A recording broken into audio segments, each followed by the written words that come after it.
Hello ladies and gentlemen, today I want to talk about Candace and I want to try something new just to keep things concise and a bit more casual. The whole point of this video is to talk about what is Candace's potential, just beyond her support capabilities that we all know. But a lot of people have recognized that she can increase normal attack damage, and this is what people has been focusing on for quite some time. And other than that, there's also the Hydro Infusion meme build, but I want to go deeper. So let's just get the normal attack damage thing out of the way. First off, when we put her into the test, although it's no brainer, but YunJin is specialized in normal attack damage buffing. There's no way you can beat her. If you look into what YunJin Constellation does, it basically go full all in into buffing normal attack. You got C2 that does it, C3, then her C6, and also I almost forgot about C4, which also increase her buffing capabilities. And basically that is what she is. She's 100% built into normal attack buffing capabilities.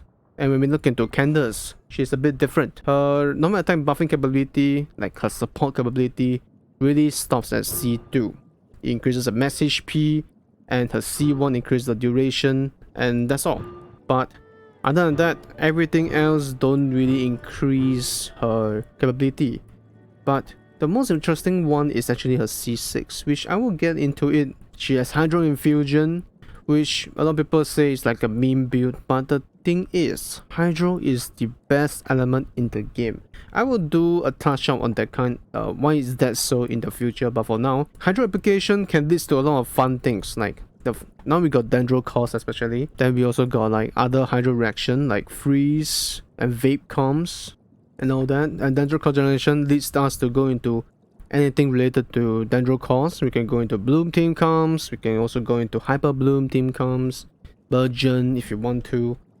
And that's just all the fun stuff she can do. And ideally, you wouldn't really want to use normal attack and trigger Vape. The damage output wouldn't be as impressive as you would to Vape your skill damage. Then there's also one more part about her kit, which is the Quick Swap Hydro damage. When we look into a burst, she has something called the Wave Impact. Basically, every time you switch the characters, you will do an Hydro damage around your character. Although there's a 3-wave instance only, I think this ability can actually increase her potential as an Hydro Applicator, at least for the 3 short instances. And the best part is there's no internal cooldown according to datas. Of course, that leads us to hidden potential that you have already seen, like the Dendro Comms, Vape Comms, and Freeze Comp. Like, once you have her at C6, I think this is where she can truly shine as an Bloom team. If you have ever seen the video about Barbara dealing massive amount of damage, Candace can do so as well, because both of her skills has no internal cooldown. And she can also apply Hydro with a normal attack, which is pretty insane if you think about it. Normal attack has a separate internal cooldown, so if you do a quick swap to another character, you can use that character to also apply normal attack, then they will also trigger Hydro Application, which is going to be a lot of Hydro Application if you play her that way. This is not all.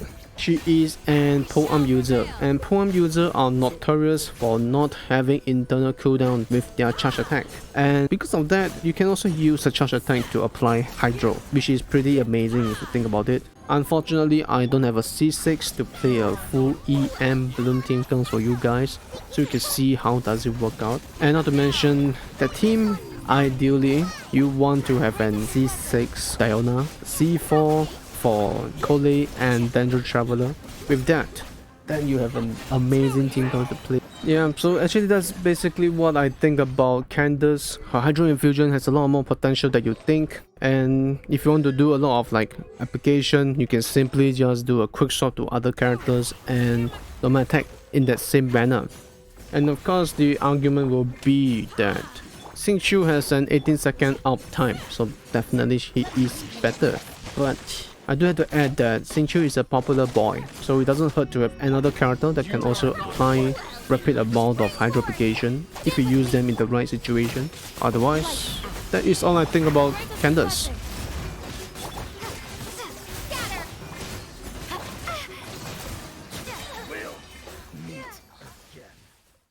So by now, I think you guys have already recognized how to build her as a support capability and damage already. Roughly, we got full HP support and as well as standard Hydro tank DPS. But just in case you haven't realized her build yet, this is roughly how you're gonna build her from what I have gathered. So feel free to pause the video and then you just read through what to build her as.